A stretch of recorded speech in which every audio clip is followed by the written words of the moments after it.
तो सभी भावी मास्टरों एवं सभी भावी मास्टरनियों को नमस्कार, राधे राधे, जय श्री कृष्णा। तो जैसा कि आप सभी को पता है कि हम आपको रीट एग्ज़ाम से संबंधित जो चीज़ आपके लिए इम्पोर्टेंट है उसे बेहतरीन तरीके से आपको करा रहे हैं। बिल्कुल इस चैनल के माध्यम से आपको वही कंटेंट दिया जाएगा जो आपके एग्ज़ाम में पूछा जाता है। तो बिल्कुल जो भी साथी एक बार नए जुड़ रहे हैं वो एक बार चैनल को सब्सक्राइब कर सकते हैं और हमारी सारी प्लेलिस्ट चेक कर सकते हैं। हमने सब्जेक्ट वाइज जो आपके लिए इम्पोर्टेंट है आपके लिए डाल रखा है। ठीक है, तो आज का टॉपिक रहने वाला है, हम गणित से विद्या पढ़ा रहे थे तो गणित की प्रकृति और तर्क शक्ति की बात कर चुके हैं और आज का टॉपिक रहने वाला है पाठ्यक्रम में गणित की महत्ता यानी सामुदायिक गणित एवं क्रियात्मक गणित। ठीक है, इंपॉर्टेंट रहने वाला है आपकी एग्जाम की दृष्टि से। यहाँ से आपके 2 से 3 क्वेश्चन बनते हैं, तो जितने भी आज तक क्वेश्चन पूछे गए हैं उनसे रिलेटेड आपसे फिर क्वेश्चन पूछे जाएंगे। तो बिल्कुल आपको धैर्यतापूर्वक इन क्वेश्चनों को सॉल्व करना है, फिर आपको व्याख्यात्मक तरीके से याद कराया जाएगा। अगर इससे रिलेटेड कोई भी क्वेश्चन आता है तो आपका गलत नहीं होगा। आपने कुछ भी नहीं पढ़ा है तो कुछ भी करने की जरूरत नहीं मेरे प्यारे साथियों। इन वीडियोस को धैर्यतापूर्वक देख सकते हैं और ये नोट्स आपको हमारे Telegram channel Puneet sir Rajasthan वाले पर मिलने वाले हैं। आपको लिंक डिस्क्रिप्शन और कमेंट बॉक्स में मिल जाएगा, आप ज्वाइन कर लेना। जिससे क्या होगा, आपको जो भी अपडेट होती है हमारे चैनल की, हमने लाइव क्लास भी शुरू कर रखी है तो आप वहां से जुड़ सकते हैं। ठीक है, तो बिल्कुल बिना टाइम गवाए शुरू करते हैं जी। आपका फर्स्ट क्वेश्चन आपकी स्क्रीन पर। हमारा मकसद यही है कि आपको क्वेश्चनों की तरह से, क्वेश्चनों की मदद से आपको याद कराया जाए। बिल्कुल इस क्वेश्चन की थोड़ी सी व्याख्या देखेंगे और उससे रिलेटेड जितने भी क्वेश्चन बनते हैं उनको देख लेंगे। ठीक है, आपका क्वेश्चन है, गणित के अध्ययन से एक बच्चे में किस गुण का विकास होता है। यानी मेरे प्यारे साथी, क्वेश्चन में पूछा गया है गणित के अध्ययन, किसके अध्ययन, गणित के अध्ययन से दिए गए ऑप्शनों में से कौन सा है जो बच्चों के गुणों का विकास होता है। आत्मविश्वास का होता है, तार्किक सोच का होता है, विश्लेषिक सोच का होता है, या फिर इनमें से सभी का होता है। बिल्कुल प्यारे साथियों, बताइए क्या होगा इनका राइट आंसर। आप इन क्वेश्चनों का खुद से आंसर देने की कोशिश करें, जिससे आपका एनालिसिस भी हो जाएगा। आपने अगर तैयारी की है, अगर कुछ भी नहीं पढ़ा है तो फिर भी देना है, गलत होगा तो याद हो जाएगा। ठीक है, तो गणित के अध्ययन से मेरे प्यारे साथियों आपका आत्मविश्वास यानी कॉन्फिडेंस भी बढ़ता है, तार्किक सोच भी बढ़ती है और विश्लेषिक सोच भी बढ़ती है। तो बिल्कुल मेरे प्यारे साथियों, जो भी ऑप्शन बता रहे हैं, बिल्कुल साथियों, गणित के अध्ययन के विकास में सभी सम्मिलित रहने वाले हैं। जो भी ऑप्शन दिया है उनका राइट आंसर हो जाएगा। क्या हो जाएगा, राइट आंसर हो जाएगा। बिल्कुल साथियों, ठीक है, आई होप आप इसे अच्छे से समझ गए होंगे। गणित के अध्ययन से आत्मविश्वास यानी कॉन्फिडेंस भी आता है, मेंटली थिंकिंग आती है यानी तार्किक सोच भी आती है और विश्लेषण करने की सोच भी आती है। ठीक है, इसका राइट आंसर ऑप्शन डी हो जाएगा। बिल्कुल, इसकी थोड़ी सी व्याख्या आपको देख लेते हैं। अगर इससे कोई क्वेश्चन बनता है तो वो गलत नहीं होना चाहिए। गणित के अध्ययन से बच्चों में निम्न गुणों का विकास होता है। कौन कौन सी गुण है, सभी को देख लेते हैं एक बार। युक्ति संगत चिंतन, बिल्कुल होता है सरकार। बोध या तार्किक रूप से सोचने या बोलने की योग्यता का विकास, बिल्कुल होता है सर। विश्लेषण, अवलोकन व स्पष्टीकरण की योग्यता का विकास होता है। अमूर्त चिंतन करने की योग्यता एवं सामान्यीकरण करने की प्रवृत्ति का भी विकास होता है।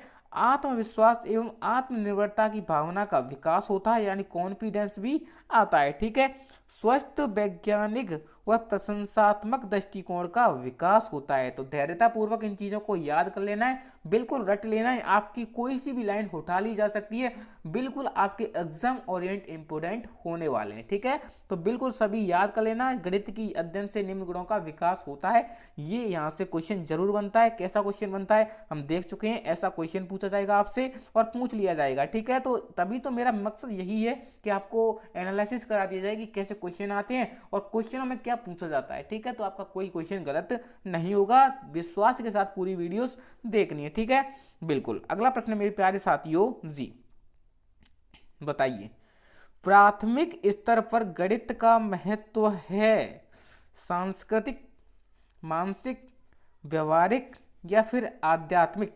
इंपॉर्टेंट क्वेश्चन है मेरे प्यारे साथियों, 2 से 3 बार पूछा जा चुका है। आरटेट 2012 में पूछा गया था और फिर नीचे तुम देख रहे होगे प्राथमिक स्तर पर गणित का महत्व रीट 2015 में पूछा गया और यही क्वेश्चन मेरे प्यारे साथियों सेकंड ग्रेड किसमें, सेकंड ग्रेड में पूछा गया, हूबहू क्वेश्चन सेकंड ग्रेड में पूछा गया है। और यही क्वेश्चन मेरे प्यारे साथियों रीट थर्ड ग्रेड 2023 में पूछा गया है। ठीक है, तो इंपॉर्टेंट क्वेश्चन है प्राथमिक स्तर पर, यानी कक्षा 1 से 5। प्राथमिक स्तर क्या होता है मेरे प्यारे साथियों, 1 से 5 तक। कब, 1 से 5 तक के बच्चों पर गणित का महत्व होता है। बताइए, सांस्कृतिक होता है, मानसिक होता है, व्यवहारिक होता है, या फिर आध्यात्मिक होता है। बिल्कुल साथियों बताइए क्या होगा इसका राइट आंसर। जी बिल्कुल बेहतरीन तरीके से आपको इन चीज़ों को याद कर लेना है। आपके एग्जाम में ऐसी ही चीज़ें पूछी जाती हैं जो आपके एग्जाम ओरिएंटेड इंपॉर्टेंट होती हैं। ठीक है, तो बिल्कुल प्राथमिक स्तर पर आपसे पूछा जाए तो इसका राइट आंसर व्यवहारिक हो जाएगा। कैसा हो जाएगा, व्यवहारिक हो जाएगा। मुझे भी पता है कि आपको यह सुनने में कठिनाई हो रही होगी कि एक से 5 वाला बच्चा गणित में व्यवहारिक ज्ञान कैसे प्राप्त कर सकता है। बिल्कुल आपको ध्यान में रख लेना है, आपको एग्जाम ओरिएंटेड विज्ञान के दृष्टिकोण से प्राथमिक स्तर पर जो गणित की सोच होती है कैसी होती है, व्यवहारिक सोच होती है। ठीक है, बिल्कुल इसका राइट आंसर ऑप्शन सी हो जाएगा। आई होप आप इसे अच्छे समझ गए होंगे। उच्च प्राथमिक से पूछे आपसे 1 से 8 तक पूछे आपसे मेरे प्यारे साथियों, तो आपको मानसिक बताना है। क्या बताना है, मानसिक बताना है। कक्षा 1 से 5 तक के पूछे मेरे प्यारे साथियों, तो आपको क्या बताना है, व्यवहारिक बताना है, और मानसिक 1 से 8 तक बताना है। ठीक है, तो बिल्कुल इसका राइट आंसर ऑप्शन सी हो जाएगा। अगला प्रश्न उसी से रिलेटेड है, आपको बता दिया मैंने। प्राथमिक स्तर पर गणित का महत्व है सांस्कृतिक, सामाजिक, धार्मिक या फिर मानसिक। तो बिल्कुल प्यारे साथियों आप बताइए क्या होगा इसका राइट आंसर, सांस्कृतिक होगा, सामाजिक होगा, धार्मिक होगा या फिर मानसिक होगा। बिल्कुल जी बताइए। अब देखो दोनों क्वेश्चन एक साथ पूछे गए थे, लेकिन मेरे प्यारे साथियों इसमें व्यवहारिक नहीं दिया हुआ था। क्या नहीं दिया हुआ था, व्यवहारिक नहीं दिया गया था। इसलिए मेरे प्यारे साथियों इसका राइट आंसर मानसिक माना था। आपको 2 ऑप्शन दिए जाएंगे, व्यवहारिक और मानसिक। अगर आपके ऑप्शन में सबसे पहले व्यवहारिक दिख जाए 1 से 5 के लिए तो आपको कर देना है, वरना मानसिक 1 से 8 तक होता है। कब होता है, 1 से 8 तक होता है मानसिक। ठीक है, तो इंपॉर्टेंट चीजें हैं, याद कर लेना, बिल्कुल गलती नहीं करना है, बेहतरीन तरीके से याद कर लेना है। ठीक है, इसका राइट आंसर ऑप्शन डी हो जाएगा। सेम क्वेश्चन था लेकिन व्यवहारिक इसमें नहीं दिया हुआ था, धार्मिक दिया हुआ था, इस वजह से हमें मानसिक करना पड़ा और सही भी माना गया। ठीक है, अब देख लेते हैं। बिल्कुल प्राथमिक स्तर पर गणित की उपयोगिता क्या क्या होती है। गणित शिक्षण का मुख्य उद्देश्य उसकी व्यवहारिक उपयोगिता है। गणित का उपयोग दिन प्रतिदिन किया जाता है। गिनती करना, जोड़, बाकी, गुणा, भाग व अन्य गणितीय संक्रियाएं दैनिक जीवन में अत्यधिक उपयोगी हैं। ठीक है, इनकी जानकारी जीवन के हर कदम पर आवश्यक होती हैं, जैसे घर का बजट बनाते समय, सामान क्रय विक्रय के समय, घड़ी से समय देखते समय, आय व्यय एवं मजदूरी निकालने समय गणित की आवश्यकता होती है। ठीक है, इस प्रकार प्रत्येक व्यवहारिक कार्य में नापने, तौलने व समय देखने, लेन देन आदि में गणित का ही बोध होता है। ठीक है, याद रख लेना, आपसे पूछा जा सकता है क्वेश्चन कि गणित का प्रयोग किन किन चीजों में होता है, तो आपको बिल्कुल लाइन टू लाइन याद कर लेना है। गणित का ज्ञान एक अनपढ़ व्यक्ति के लिए भी उतना ही आवश्यक है जितना कि शिक्षित व्यक्ति के लिए। ठीक है, स्पेशल है, आपको याद रखना है। गणित का ज्ञान एक अनपढ़ व्यक्ति के लिए भी उतना ही है जितना एक शिक्षित व्यक्ति के लिए। अगर एक अनपढ़ व्यक्ति क्रय विक्रय करके यानी सब्जी का खर्चा निकाल लेता है, यानी सब्जी का हिसाब कर लेता है, तो वो उस पढ़े लिखे हुए जो व्यक्ति है उसके बराबर रहता है। ठीक है, अनपढ़ व्यक्ति आवश्यक है जितना ही शिक्षित व्यक्ति के लिए। ठीक है, बिल्कुल। ऐसे कि अनपढ़ किसान है, 1 एकड़ जमीन में कितना बीज, प्रति क्विंटल कितनी कीमत, मजदूरी, ऋण, यानी कि 1 एकड़ में कितना बीज आएगा, प्रति क्विंटल कितनी कीमत होती है, मजदूरी में क्या कितना के पैसा लग जाता है, और ऋण कितना मिलता है। ठीक है, तो ये अनपढ़ किसान भी कर लेता है और पढ़ा लिखा जो व्यक्ति होता है वो भी कर लेता है। ठीक है, तो जरूरी होता है दोनों के लिए उतना ही इम्पोर्टेंट होता है। आदि में गणित का उपयोग करता है। ठीक है, बिल्कुल। गणित का ज्ञान अशिक्षित तथा शिक्षित दोनों के लिए बराबर होता है, सफल जीवन यापन में परम आवश्यक है। गणित का उपयोग उनके कार्यों में किसी न किसी रूप में किया जाता है, इसके बिना कोई आर्थिक क्रिया नहीं की जा सकती। इस प्रकार गणित की व्यवहारिक उपयोगिता प्रथम आवश्यकता होती है। ठीक है, बिल्कुल। गणितीय ज्ञान का उपयोग समस्या का सटीक विश्लेषण कर उचित समाधान निकालने हेतु किया जा सकता है। उस हेतु प्राथमिक कक्षाओं में ही क्रमबद्ध सोचने समझने व तर्कपूर्ण ढंग से समस्या का समाधान करने के लिए सतत रूप से प्रोत्साहित करने की आवश्यकता होती है। ठीक है, इंपॉर्टेंट है, याद कर लेना। इसके लिए प्राथमिक स्तर पर पहले चरण में मूर्त वस्तुओं पर आधारित गतिविधियां कराई जाती हैं, जिससे बच्चा अपने दैनिक जीवन की तार्किक क्रियाएं व गणितीय चिंतन के बीच संबंधों को समझ सके तथा इसके बाद अमूर्तता की ओर बढ़ जाता है। इसमें आपको क्या याद रखना है, बिल्कुल सबसे पहले बच्चे के अंदर क्या होती है, मूर्त ज्ञान आता है, कैसी मूर्त वस्तुओं को सिखाया जाता है। फिर उसके बाद 1 से 8 के बाद अमूर्त वस्तुओं को, किसको, अमूर्त वस्तुओं को।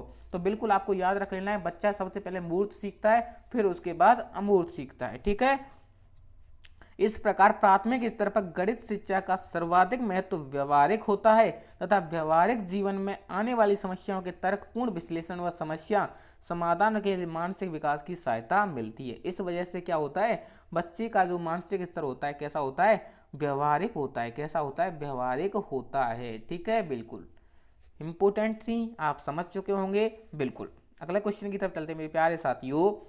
मनुष्य के जीवन की गतिविधियां में गणित का सर्वाधिक उपयोग होता है, वह क्या है। बिल्कुल इंपॉर्टेंट क्वेश्चन, मैंने कहा था ना वही क्वेश्चन रिपीट होते हैं, आपको फिर बताना है।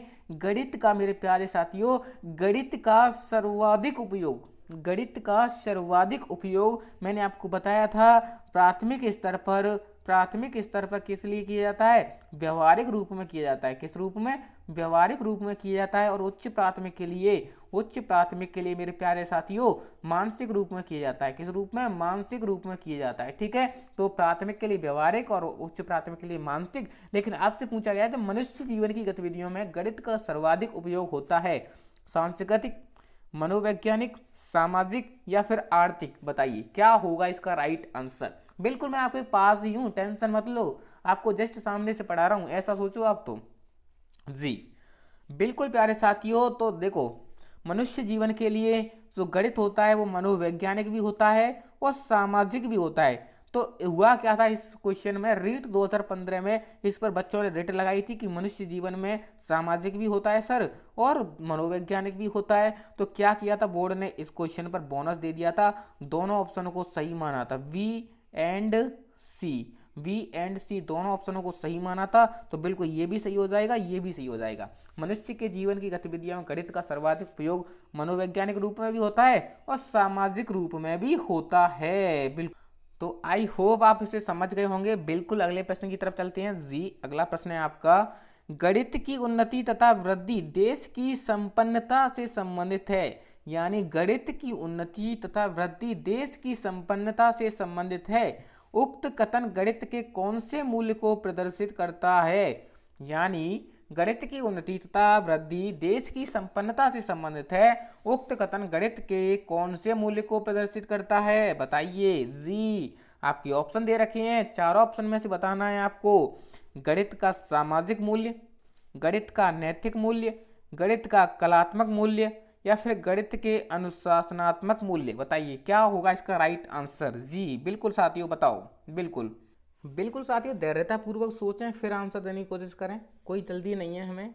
बिल्कुल देखो, गणित की उन्नति वृद्धि देश की संपन्नता से संबंधित है, उक्त कथन गणित के कौन से मूल्य को प्रदर्शित करता है। यानी उन्नति और वृद्धि किस में की जाती है, सामाजिक मूल्यों में की जाती है।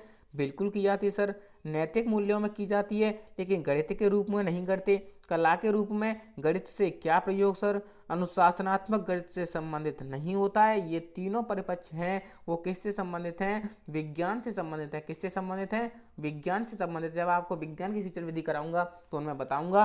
तो बिल्कुल गणित की उन्नति व वृद्धि गणित का सामाजिक मूल्य होता है। कैसा मूल्य होता है, सामाजिक मूल्य होता है। तो इसका राइट आंसर क्या हो जाएगा, ऑप्शन ए हो जाएगा। ठीक है, बिल्कुल अगले क्वेश्चन की तरफ चलते हैं, उससे पहले इसकी व्याख्या देख लेते हैं। गणित का सामाजिक मूल्य होता है, आदर्श शिक्षा वही है जो बालक को प्रारंभ से ही समाज के लिए योग्य नागरिक बनाने में सहायता प्रदान करती है। नेपोलियन के शब्दों में गणित की उन्नति तथा वृद्धि देश की संपन्नता से संबंधित है। यानी सामाजिक मूल्यों की बात करते हैं, कौन करते हैं, नेपोलियन करते हैं। ठीक है, किसके रूप में, गणित के रूप में, कि गणित की उन्नति तथा वृद्धि देश की संपन्नता से संबंधित है। और आदर्श शिक्षा वही है जो बालक को प्रारंभ में ही समाज के लिए आदर्श योग्य नागरिक बना दे। ठीक है, इस प्रकार स्पष्ट है कि गणित के अभाव में संपूर्ण सामाजिक व्यवस्था एवं संरचना का स्वरूप ही बिगड़ जाएगा। ठीक है, बिल्कुल इस प्रकार स्पष्ट है कि गणित के अभाव से संपूर्ण सामाजिक अवस्था यानी गणित नहीं हुआ। मेरे प्यारे साथियों, गणित कितना इंपॉर्टेंट है, आपको एक आदर्श शिक्षा दे रहा है, जैसे कि बच्चे को प्रारंभ में ही समाज के लिए योग्य बना रहा है कि कैसे हिसाब करना है, कैसे किसी दूसरे से डील करनी है। अगर गणित नहीं हुआ तो संपूर्ण सामाजिक व्यवस्था को संरचना का स्वरूप ही बिगड़ जाएगा। ठीक है, तो गणित बहुत ज़्यादा इंपॉर्टेंट है, वही हम पढ़ रहे थे कि गणित की जो इंपॉर्टेंस है वो क्या रहने वाली है। ठीक है, अगला प्रश्न है आपका जी, निम्नलिखित में से कौन सा कथन गणित के पाठ्यक्रम निर्माण को अच्छी तरह से नहीं दर्शाता है। बिल्कुल प्यारे साथियों, आपको बताना है कि निम्न में से दिए गए ऑप्शनों में से कौन सा कथन गणित के पाठ्यक्रम के निर्माण को अच्छी तरह से नहीं दर्शाता है। आपके ऑप्शन है, गणित का पाठ्यक्रम विद्यार्थी केंद्रित होना चाहिए। बिल्कुल होना चाहिए मेरे प्यारे साथियों, गणित का जो पाठ्यक्रम है वो विद्यार्थी केंद्रित होना चाहिए, तो बिल्कुल ये तो हो ही जाएगा। ठीक है, बिल्कुल गणित का पाठ्यक्रम क्रिया आधारित होना चाहिए। बिल्कुल क्रिया करके ही सीखना चाहिए, बिल्कुल जैसा कर्म करोगे वैसा ही मिलना चाहिए। ठीक है, गणित का पाठ्यक्रम मनोवैज्ञानिक एवं तार्किक पत्र से व्यवस्थित होना चाहिए। बिल्कुल मनोवैज्ञानिक भी होना चाहिए। ठीक है, गणित का पाठ्यक्रम गणित अध्यापक की सहमति आवश्यक नहीं मानता। ऐसा नहीं है मेरे प्यारे साथियों, गणित का पाठ्यक्रम गणित अध्यापक की सहमति बिना भी मान सकता है। ठीक है, तो इसका राइट आंसर यही हो जाएगा, यही गणित से संबंधित नहीं है। ठीक है, बिल्कुल इसका राइट आंसर ऑप्शन डी हो जाएगा। थोड़ी सी व्याख्या देख लेते हैं। गणित पाठ्यचर्या और पाठ्यक्रम निर्माण के जो सिद्धांत हैं, छात्र, अध्यापक, समाज तथा देश की आवश्यकताओं के अनुकूल गणित पाठ्यक्रम का निर्माण निम्नलिखित बिंदुओं को ध्यान में रखकर किया जाता है। गणित का पाठ्यक्रम छात्र केंद्रित होना चाहिए। बिल्कुल होना चाहिए। कैसे होना चाहिए? छात्र केंद्रित होना चाहिए, जिसे छात्र कर सके। ठीक है, गणित का पाठ्यक्रम क्रिया प्रधान होना चाहिए। कैसा होना चाहिए? क्रिया प्रधान होना चाहिए। विषय वस्तु मनोवैज्ञानिक तथा तार्किक ढंग से व्यवस्थित होनी चाहिए। ठीक है, मनोवैज्ञानिक और तार्किक ढंग से भी होना चाहिए।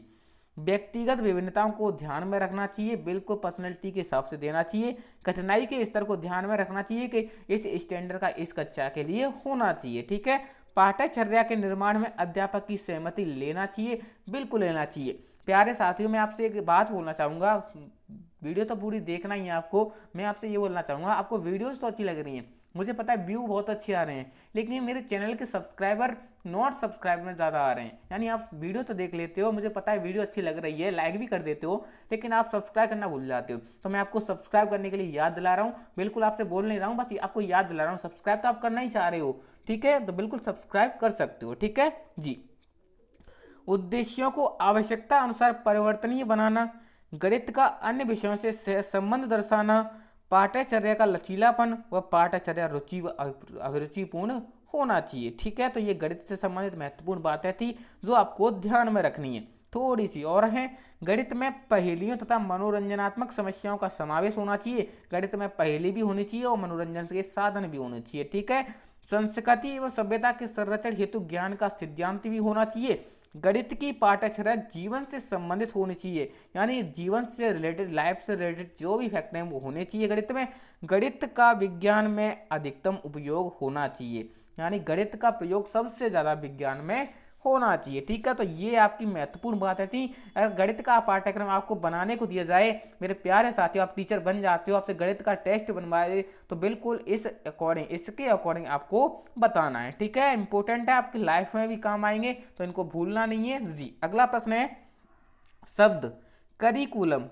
करिकुलम किस भाषा से लिया गया है? वेरी वेरी इंपॉर्टेंट, स्टार लगा लो, हर बार पूछा जाता है यही क्वेश्चन। शब्द करिकुलम यानी पाठ्यक्रम, करिकुलम का मतलब होता है पाठ्यक्रम, किस भाषा से लिया गया है? आपके ऑप्शन है जर्मन, लैटिन, अरबी या फिर इनमें से कोई नहीं। बिल्कुल सभी लोग बताइए, सभी लोग बताइए क्या होगा इसका राइट आंसर। बिल्कुल आपको कुछ भी नहीं आया करे तो लेटन कहीं पर भी दिखा करे आपको, तो लेट के आपको लेट नहीं कर देना है, लेट कर आपको लेट नहीं करना है। मुझे पता है मेरी वीडियो आप लेट कर देख रहे हो क्योंकि ठंड का टाइम है और रजाई में घुसे घुसे देख रहे होंगे, तो बिल्कुल इसका राइट आंसर लेटन हो जाएगा। मुझे कमेंट करके बताना कि मैंने सत्य बोला है कि नहीं। आप रजाई में देख रहे हो ना, बिल्कुल बिल्कुल ठीक है, या लाइब्रेरी में या फिर रजाई में देख रहे होंगे, ठीक है, तो इसका राइट आंसर लैटिन हो जाएगा बिल्कुल। इसकी व्याख्या थोड़ी सी बात करें तो पाटाचार्य शब्द की उत्पत्ति लैटिन भाषा के, वही लैटिन भाषा के कुरेरे यानी क्यूरेरे से हुई है, जिसका अर्थ होता है रेस कोर्स यानी दौड़ का मैदान। क्या होता है? दौड़ का मैदान। इस प्रकार पाटाचर्या दौड़ का मैदान है जिस पर बालक अपने लक्ष्य को प्राप्त करने के लिए दौड़ता है। यानी देखो ये आपका ग्राउंड है, ठीक है, रेस का दौड़ान मैदान है, यहाँ पर बच्चे भाग रहे हैं, बच्चे भाग रहे हैं, ठीक है, ये आपका पाठ्यक्रम है, ये आपका पाठ्यक्रम है। बच्चे इसे प्राप्त करने के लिए क्या कर रहे हैं? इस मार्ग पर भाग रहे हैं इसको पकड़ने के लिए, ठीक है, बिल्कुल। तो क्या है? एक दौड़ का मैदान है, ठीक है। कनिंघम के अनुसार पाठ्यक्रम कलाकार शिक्षक के हाथ में एक यंत्र है जिससे वह अपनी सामग्री विद्यार्थी को अपने आदर्श या लक्ष्य के अनुसार अपने कारागृह यानी विद्यालय में मोड़ता है, ठीक है। कनिंघम महोदय कहते हैं कि पाठ्यक्रम कलाकार है यानी शिक्षक के रूप में क्या है? कलाकार है। हाथ में एक यंत्र है जिसे बोर्ड कह सकते हैं, जिसमें वह अपनी सामग्री यानी विद्यार्थी को सामग्री के रूप में यूज कर रहा है और अपने आदर्श यानी लक्ष्य को अनुसार कालाग्रह अपने विद्यालय को बताता है, ठीक है। तो इंपॉर्टेंट है, किसने कहा है? कनिंघम ने कहा है, ठीक है जी। अगला प्रश्न है आपका मेरे प्यारे साथियों, नए प्रकरण के प्रति विद्यार्थियों का ध्यान आकर्षित करने के लिए अध्यापक द्वारा कक्षा में प्रस्तुत की जाने वाली परिस्थितियों को क्या कहा जाता है? पूर्व ज्ञान, प्रस्तावना, उद्देश्य कथन या फिर आदर्श प्रश्न? बताइए। नए प्रकरण के प्रति विद्यार्थियों का ध्यान केंद्रित करना है, आकर्षित करना है मेरे प्यारे साथियों, तो अध्यापक द्वारा कक्षा में क्या चीज प्रस्तुत की जानी चाहिए? बिल्कुल पूर्व ज्ञान, प्रस्तावना, उद्देश्य कथन या फिर आदर्श वाचन? बिल्कुल साथियों इंपॉर्टेंट रहने वाला है जी। पूर्व ज्ञान दोस्तों उनको रुचि नहीं दे सकता क्योंकि वह उससे गुजर कर आ चुके हैं। आपकी प्रस्तावना यानी आप कितने बेहतरीन तरीके से पहले दिन उन बच्चों को आकर्षित कर सकते हो, आपकी अपनी प्रस्तावना से कर सकते हो। किससे कर सकते हो? अपनी प्रस्तावना से कर सकते हो। तो इसका राइट आंसर भी प्रस्तावना ही हो जाएगा। जितनी बेहतरीन आपकी प्रस्तावना होगी, जैसे कि मैं अपना इंट्रोडक्शन अच्छे से नहीं दूं कि प्यारे साथियों मैं आज आपको ये पढ़ाने वाला हूं, तो क्या समझ पाओगे? तो आपको प्रस्तावना सबसे इंपॉर्टेंट होती है। बिल्कुल पूर्व ज्ञान तो आप पढ़ के ही आए हो, पूर्व ज्ञान तो आपके अंदर है ही, उद्देश्य भी आपका है तभी तो पढ़ने आए हो। आपका उद्देश्य है रीट को पास करना, तभी तो मेरे पास आए हो। आदर्श प्रश्न भी होता है, आदर्शवाद हो तभी तो आप यहाँ तक वीडियो देख रहे हो। तो प्रस्तावना अच्छी होगी तो वो बच्चा आकर्षित हो जाएगा। सबसे इंपॉर्टेंट प्रस्तावना होती है, ठीक है। देख लेते हैं। हार्वर्ड के अनुसार पाठ योजना में 5 प्रमुख सोपान होते हैं। सबसे पहले प्रस्तावना या तैयारी होती है, फिर उद्देश्य कथन होता है यानी क्या उद्देश्य है उसको बताया जाता है, फिर प्रस्तुतिकरण किया जाता है, फिर तुलना की जाती है, फिर सामान्यीकरण होता है, फिर अनुप्रयोग होता है। आपको याद रख लेना है, इंपॉर्टेंट आपसे पूछा जाता है। सबसे पहले प्रस्तावना होती है, फिर उसका उद्देश्य बताया जाता है आपको कि आपका उद्देश्य क्या रहता है, फिर उसका प्रस्तुतिकरण किया जाता है कि कैसे हमें इसे पास करना है, फिर इसकी पूर्व ज्ञान से तुलना की जाती है, ठीक है, फिर सामान्यीकरण यानी निष्कर्ष निकाला जाता है, फिर इसका अनुप्रयोग किया जाता है यानी एप्लीकेशन किया जाता है, ठीक है। तो इंपॉर्टेंट है पंचपदी प्रणाली, आपको याद रख लेनी है। ये एक यानी पहले पार्ट की दोनों भाग हैं, प्रस्तावना और उद्देश्य कथन, ठीक है, बिल्कुल। प्रस्तावना की बात करें मेरे प्यारे साथियों, तो प्रस्तावना में अध्यापक बालकों को नवीन ज्ञान प्राप्त करने के लिए प्रेरित करता है। अध्यापक विद्यार्थियों के पूर्व ज्ञान के आधार पर प्रश्न पूछकर कहानी, कविता, मॉडल चित्र आदि द्वारा कक्षा में नए प्रकरण या प्रसंग के लिए बिल्कुल के प्रति विद्यार्थियों का ध्यान आकर्षित करने वाली परिस्थितियां उत्पन्न करता है। इस प्रकार प्रसंग या प्रकरण का ज्ञान कराकर प्रस्तुत है अध्यापक छात्र के पूर्व ज्ञान को नवीन ज्ञान से संबंध कराने का प्रयास करता है, ठीक है, इंपॉर्टेंट है, याद रख सकते हो बिल्कुल। अगला प्रश्न है मेरे प्यारे साथियों, कौन सा कार्य अध्यापक से संबंधित नहीं है? ठीक है, आप अध्यापक बन जाओगे तो आपसे संबंधित कौन सा नहीं है? योजना, मार्गदर्शन, शिक्षण या फिर बजट बनाना? बिल्कुल बताइए क्या होगा इसका राइट आंसर। आपसे रिलेटेड क्वेश्चन है, ठीक है, बिल्कुल। देखो, एक अध्यापक के रूप में सबसे मेन काम होता है योजना बनाना। क्या होता है? योजना बनाना कि आपको कैसे काम करना है और आपको बच्चों को मार्गदर्शन देना, ये तो सबसे इंपॉर्टेंट होता ही होता है। और शिक्षण कराना तो आपका मेन उद्देश्य है, तभी तो आपका नाम शिक्षक है।